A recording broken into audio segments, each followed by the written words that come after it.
Hello, welcome back. My name is Imelda and today I will make your life very simple.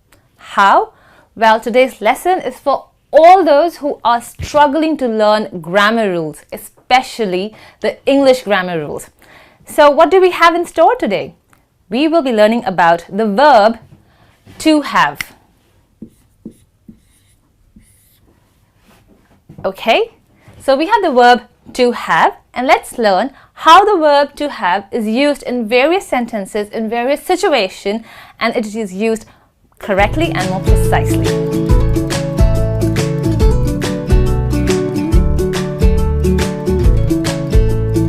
So the first thing that you have to take note is the verb to have is an irregular verb.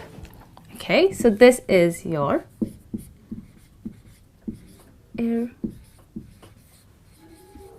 irregular verb.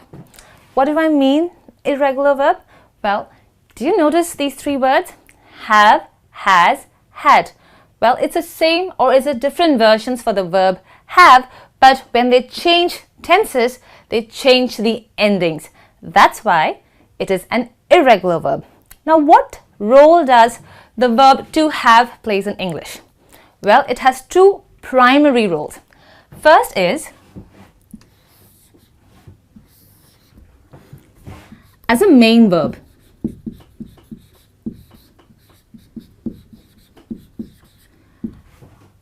What do we mean by main verb? That means when you have the verb to have in the sentence, that is the only verb you have in the entire sentence, okay?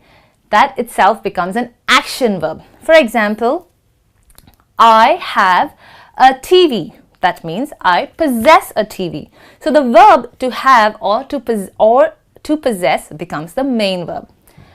So when does the verb to have becomes the main verb? First, either when you're talking about a possession.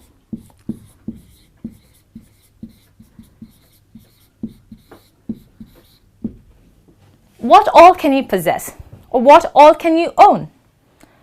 You own a TV maybe, or a fridge, or a washing machine, or a car, or anything, a book, pencil, pen. So anything that you can touch, hold, grab, or feel, you can own it. Am I correct? Yes. So you can say, how to write? Okay. I have a TV. I have a TV. That means I own a TV. But how about things that you cannot hold or you cannot touch, but you can feel, like your emotions?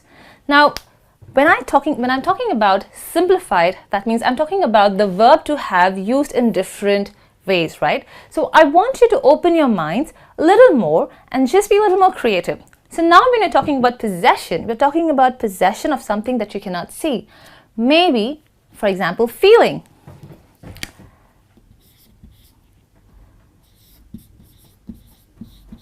Feelings. Like, I have a feeling that Amy and Sheldon are going to marry. Rings a bell? Yeah, I know, I love this show.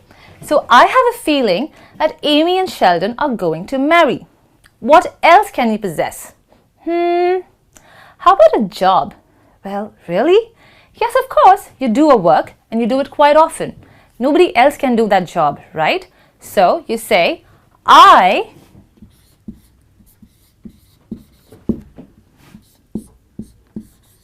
have a job. I have a job at probably Macy's. I have a job at Bloomingdale's. So I have a job, okay? So you can have a possession of a tangible item. You can have a possession of feelings, or you can have a possession of something that you do. For example, a job or a habit. Example, well, I have a habit of reading books in the morning. So you got it? It could be job or habit or anything that you do regularly. I think it's habit. Yeah.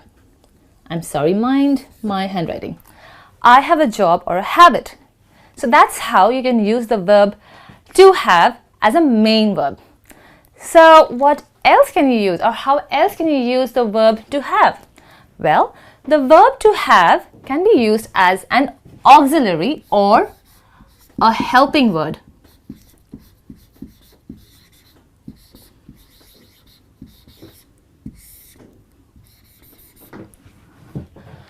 Well, why do I have a star there? Okay, it's very simple. What do I mean by a helping verb? That means I will use this verb and another verb to show an effect or to make a sentence grammatically correct. That means one particular verb will be insufficient or will not be complete when you're talking about an action. All right, let's, for example, I've been to the US. Something's wrong there. Or I be to US. Again, something's not right. The correct way of saying is I have been to the US. So when do we know that I need the word to have for another verb?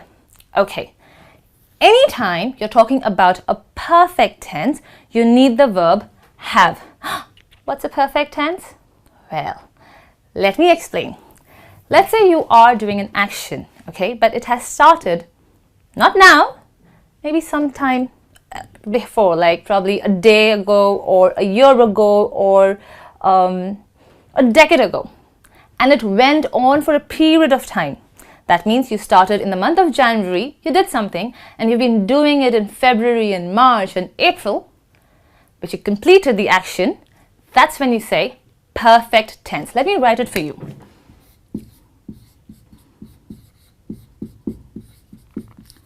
Perfect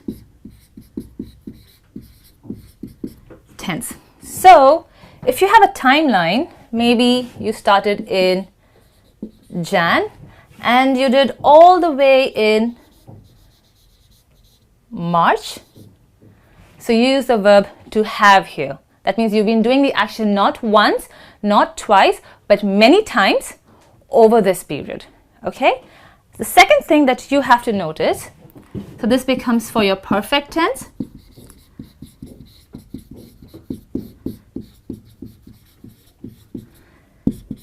Second thing that you have to notice, the next verb that is going to come after the verb to have, for example, I have been, becomes a past participle.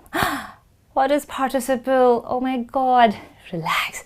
It means the action has been completed. It's done. It's over. You can't do it again.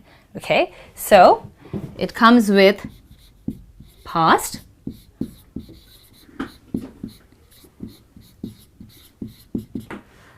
So, the verb to have will come with another verb which is a past participle form. For example, been, done, or seen, or any other verb that has already been finished and you're not going to do it again, right?